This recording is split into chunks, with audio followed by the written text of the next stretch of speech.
Hi, my name is Ashleigh. I'm from New Jersey and I am a creative. Probably around the age of 13, I was always real big in going to like the craft store and buying stuff to new projects to make. And as like a little girl, I always liked to play my grandma's jewelry because she had like the best jewelry ever. So when I was 15, one of my best friends, he had a rare model car company and he was making like a lot of money. And I was like, if he can make a company, I can have a company. So I wrote a business plan. I went to my parents for some startup funds and, you know, to put my LLC in their name. And that's when I started my first company. It was really successful, really thriving. I mean, I was making what grown adults make now in a year. I ended up kind of like scaling it back to go out of state to school, which is honestly one of my biggest regrets because I'd probably be like a millionaire by now. Through college was like, okay, well, I think I probably really need to, you know, work for someone else to really get that like next level experience. I've designed stuff that was sold in Bilk, Bon-Ton, Macy's, JCPenney's. So that was like fun, but it was never like anything I was passionate about. I never really stopped my business, but I wasn't as priority. And then after a few years of working in the corporate side of jewelry design, I was like, this is like soul sucking. Prior to the pandemic, I was sick. It was about 2017.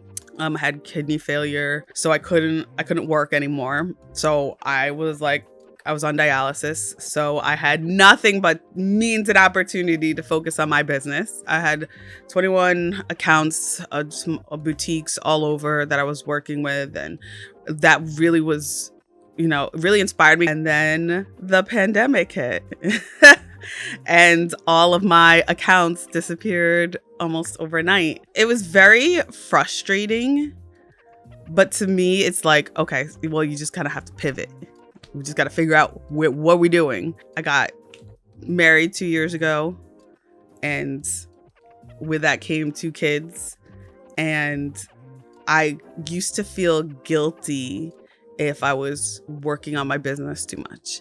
And I used to feel guilty that I wasn't working enough if I was with my family. So Resolve has kind of helped me focus on, okay, who do you want to be? Okay, yeah, I want to be an amazing business person.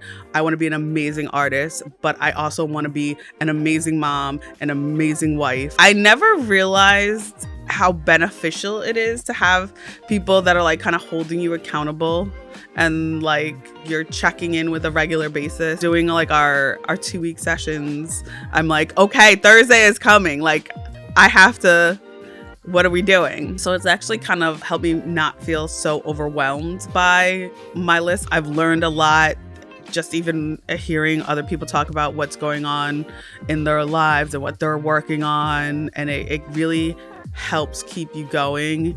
And everyone is so supportive of what everyone else is doing. And let's be honest, in today's day and age, that's kind of a special thing. I've never been a part of something like that. Even when I did all sorts of like, you know, SBA business programs they're sponsored by it. It was never a community aspect to it. Even when it was task oriented, it wasn't about like, okay, who are you trying to be as a person? And I think that like really can help a lot of people. I'm looking forward to getting more stuff done.